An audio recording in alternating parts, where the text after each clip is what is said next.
Hey, it's Bart, also known as the Chief from Bonding with Board Games, and I wanted to have a video that would address some questions that I get from folks that aren't necessarily into wargaming or maybe even gaming in general.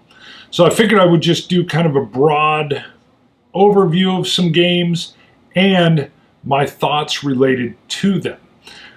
I think I approach wargaming a little bit different than some folks, but let me explain. So first, let me start where I got started. 1983, I was an avid reader and history guy or kid. I was 13, and most of the history I was reading at the time centered around World War II. In particular, I loved the B-17 bomber. Now, I had not read Black Thursday, the Schweinfurt raid at the time. That came much more recently, but I'd read a lot of, well, you name it, I was reading World War II books. And I happened to be at the mall and ran across a board game store, hello, and immediately went in and was perusing and saw B-17 Queen of the Skies. Now, this is an Avalon Hill game, 1983, and it is something unique. It's solitaire. It's designed to be played with only one person. Now, they've got some rules for two, but from the outset, clearly designed to be a solo play game, which was great for me because I was in the mountains of Colorado and would have had no idea who to play games with.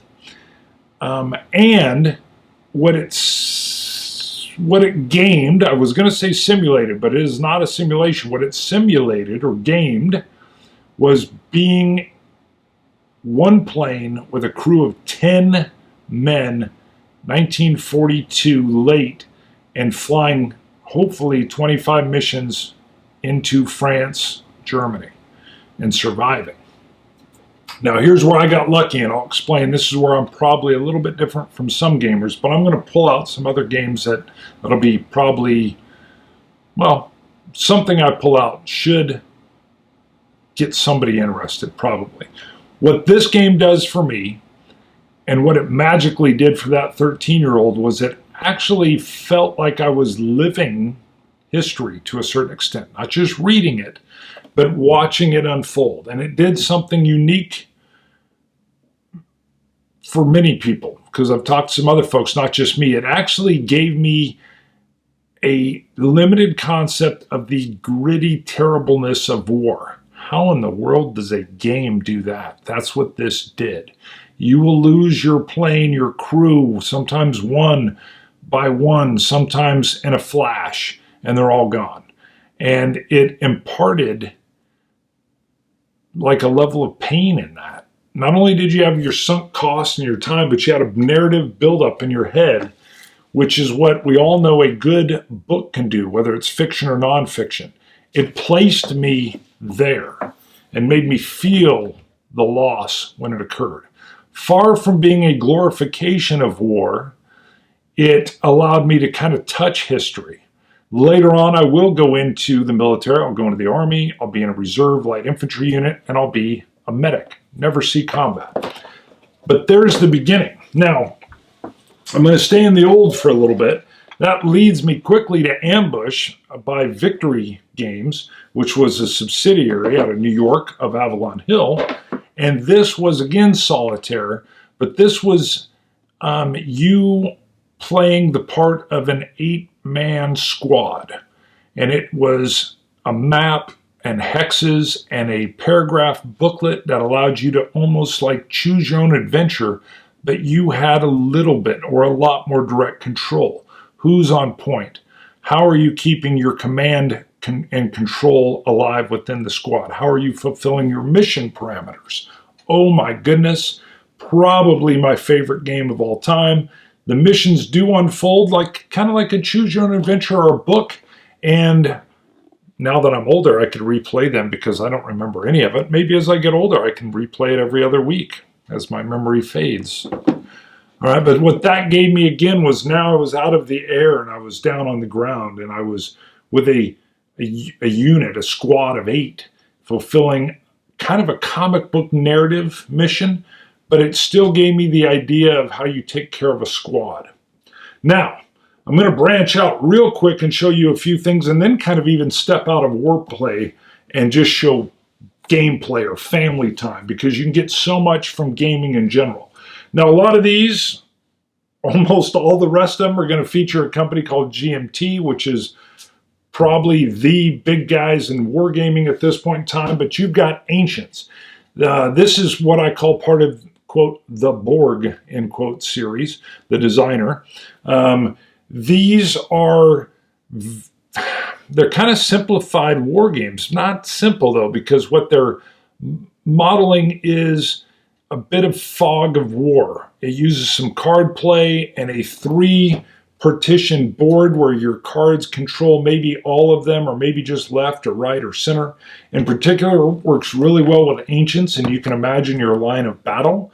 But they take this into all the way from every war I can think of: Civil War, World War I, World War II, most definitely, all the way up into space from a company called Plastic Soldiers. Yes, PSC, Plastic Soldier Company, did Space Alert, and they're doing medieval. There's stuff I'm missing here, Revolutionary War. So it's lighter, it's faster, it does require 2 people, but you've got a fog of war that's in place. Also GMT. And I got to check Skies Above the Reich. I always say something else in that. Skies Around? I don't know what I say. This is very neat because instead of being in the B-17, you're actually a Staffel, a squadron that you're trying to keep together of German fighters that are trying to keep the bombers from doing their damage. Think the book A Higher Call. Unbelievable book. From the German perspective. Also from... pilot B-17, Charlie Brown's perspective a little bit. But this brings in a new play space. The bomber box. How do you attack it? How do you survive while you attack it? Hello, this is all FW-190s. Ooh, that box is getting loose there. But there may be another one coming with FW-190s and B-24s. Back to the solitaire world. Mark Herman's still putting out great games. This is a remake of one of his games that originally was with Avalon Hill, Peloponnesian War. So it's solitaire, but here's the beauty of this. You're playing one side until you start to do too good. Boom, it flips you, and now you're playing the other side until you're doing too good. And then boom, it flips you back and forth. So you're literally competing against your own skill level. Brilliant, brilliant, brilliant. And again, you can see there's themes here. Do we want to be in World War II German airspace? Do you want to be in the Peloponnesian War? Do you want to be in the Ancients or the Medievals or the Civil War? Do you want to climb inside a tank and execute orders like moving and firing and getting bogged down in mud, or trying to take capture the hill? Think War of Tanks. Is it War of Tanks? I've never played the digital game. I think it's War of Tanks, done in a board game fashion that uses cards. You make the command decisions. You flip cards to see if you achieve the desired result. Amazing game with all kinds of little expansions getting ready to come out. All right, one last from GMT that we'll pull out. I was late to the Combat Commander system, Europe and Pacific. What this brings is what I call instead of Fog of War, I call it Fog of Command. This uses, again, cards and hexes on a board and units, but you can't always do what you want to do. So a problem you have with a board game is you've got perfect information. I was in a light infantry unit. You do not know what is necessarily over that hill. Well, in this game, you may know what's over there, but you may not be able to respond to it. It's a little bit different in that. Turns some people off because they can see those units, but they don't have the cards to shoot at them. And that can be frustrating, but that is what Fog of Command is. I was in a unit, and we were told to go do a certain mission, and I was with a sergeant that immediately got concerned, I think. He got bogged down. He slowed down. We were on a timetable. He wasn't going to make it. He wasn't sure where we were going. I couldn't believe it because I knew right where we were going. Almost became insubordinate. Probably did a little bit. Luckily, I was a medic. But Combat Commander, boom, will definitely simulate those same feelings. Now, gaming Doesn't always have to be wargaming. As you get into gaming and enjoy what gaming can give you, it's always nice. Your wife or spouse or husband may love these games and play them with you. Mine does not. But she's a huge fan of Ticket to Ride. Wargaming is huge. Gaming is huge right now. Wargaming is still a niche inside regular gaming. Ticket to Ride plays in 45 minutes, simple rules compared to most of these games here. And it's just a blast to play with family, spouse, friends. I like it best 2-player, maybe 3. It can slow down a little bit with 4, but it's brilliant. And it literally takes, with 2 players, about 45 minutes, maybe a little bit less. And the rules are so simple. There's only 3 things you can do on your turn. So, sometimes after a hard day at work and I don't want to necessarily work or try to remember certain rules for a game, I'll sit down with my spouse and play this delicious game. Now, sometimes role-playing even comes in. I've got a son that does not like all the hundreds of games I have on a shelf that I'm looking at. He really likes role-playing. He'd created his own game. I don't mind role-playing. I had Twilight 2000, did a little bit of D&D when I was a kid. Top Secret I had when I was a kid from TSR. Some of the Bond stuff from Avalon Hill. Not against role-playing at all, but role-playing can come in. He created his own kind of world, but he didn't have rules for it. Fate Core simplifies that. Basically, you do what you want to do and you roll dice to see how well you did or how poorly you did.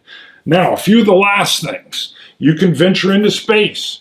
So Kickstarter, Cody here, put out this brilliant game where you're just romping through space trying to do almost whatever you want to do, kind of. It's a sandbox game, but you have a ship and you're maybe picking up jobs, or maybe you're exploring, or maybe you're pirating. Hello. You can go into space and have a little bit of that feel. And then one of the most different, and still in the shrink, because I'm a little nervous about this game. It's called This War of Mine. I just blew the title. This War of Mine. This is a game where you're the civilians. Think Kosovo. And there's battling going on around you, but you're a civilian just trying to survive. Apparently this game can be sad, and you have very tough choices to make as a civilian. Like, do you steal food to feed yourself and your family? Or do you fight back when someone tries to steal your food? I haven't played this yet. I hear this is definitely not fun, happy time. It's much more of probably, and I've buried it, what I got from B-17 when you lose your whole plane because the bomb's detonated and the plane is gone. And you had time and commitment and narrative built into that story with that bomber and that crew. So, I want to dive into this. My wife does not want to. My son says he will, primarily because I think it has a bit of that role-playing element in there. But I haven't yet. That, or this, is what wargaming/gaming can offer you. Chief, bonding with board games. Bonding with board games, even if you're playing solitaire somehow. See you guys. Bye.